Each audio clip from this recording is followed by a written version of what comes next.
নমস্কার বন্ধুরা, আজ আমরা আলোচনা করব দ্বিতীয় শ্রেণীর বাংলা থেকে 2 নম্বর স্কুলের প্রশ্ন উত্তর নিয়ে। তো চলো ভিডিওটি শুরু করা যাক। দেখো, প্রথমে আছে নিচের প্রশ্নগুলি পূর্ণ বাক্যে উত্তর দাও। প্রথম প্রশ্ন, মা চড়াই কিভাবে দুষ্টু হাতিকে জব্দ করলো? উত্তর হবে, হাতির কানে ঢুকে অনবরত ডানা ঝাপটিয়ে এবং ঠোকর দিয়ে তাকে জব্দ করলো। পরের প্রশ্ন, পাখি আর ফুলের কুঁড়ি রোদ উঠলে কি করে? উত্তর হবে, রোদ উঠলে পাখি ডাকে এবং ফুলের কুঁড়ি খুশিতে ঝিলমিল করে।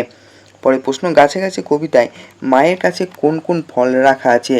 উত্তর হবে, আম, জাম, লিচু, কুল, বেল, তাল, নাশপাতি, জামরুল, কলা ও কাঁঠাল। নেক্সট প্রশ্ন, ওটা কিসের ডাক উল্লাস? ডাকটি কিসের? উত্তর হবে, অশ্বত্থ গাছে পেঁচার ডাক। পরে প্রশ্ন, কোন গ্রামে বাঘ এসেছে?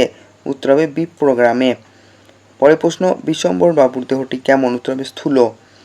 2 নম্বর আছে, ঠিক উত্তরটি বেছে নিয়ে রাইট চিহ্ন দাও।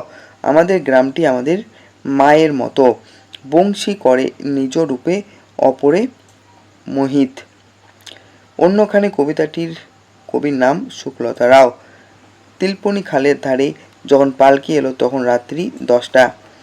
3 নম্বর আছে, যুক্তবর্ণ ব্যবহার করে একই অর্থে শব্দ লেখো। পাখি থেকে হবে পক্ষী, তাড়াতাড়ি থেকে হবে ক্ষিপ্র বা সত্তর, ছোঁয়া থেকে হবে স্পর্শ, লাভ থেকে হবে ঝম্প, হাজার থেকে হবে সহস্র এবং বাঘ থেকে হবে বক্র। 4 নম্বর আছে, দেখো, বাম দিকের সঙ্গে ডান দিকের বিপরীতার্থক শব্দ মেলাও।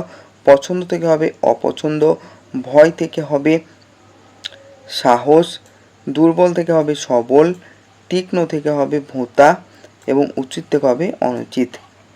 5 নম্বর আছে, নিচের বাক্যগুলি সম্পূর্ণ করো। অতীত পাখিরা দূর দূরান্ত থেকে উড়ে উড়ে আসে।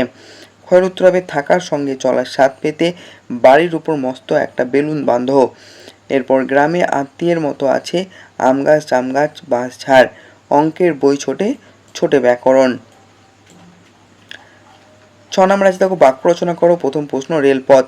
ভারতের বিভিন্ন প্রান্তে যাওয়ার জন্য দীর্ঘ রেলপথ রয়েছে। এরপর আছে ভেপু। স্টিমারের ভেপু শুনলে আমার খুব আনন্দ হয়। এরপর আছে বৃষ্টি। বর্ষাকালে ঝমঝম করে বৃষ্টি পড়ে। এরপর আছে, দেখো, বেলুন। মেলা থেকে আমি লাল রঙের একটি বড় বেলুন কিনেছি। 7 নম্বর আছে, যুক্তবর্ণ বেছে নিয়ে নতুন শব্দ তৈরি করো। দেখো, কয়ের উত্তর হবে মস্ত, ক্ষয়ের উত্তর হবে কচ্ছপ, গয়ের উত্তর হবে প্রকাণ্ড, ঘয়ের উত্তর হবে স্কুল এবং পরের উত্তর হবে কম্বল। 8 নাম্বার আছে, তোমার সহজ পাঠ বইটি কার লেখা?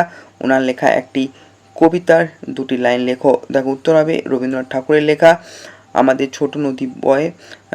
ছোট নদী চলে বাঁকে বাঁকে, বৈশাখ মাসে তার হাঁটু জল থাকে।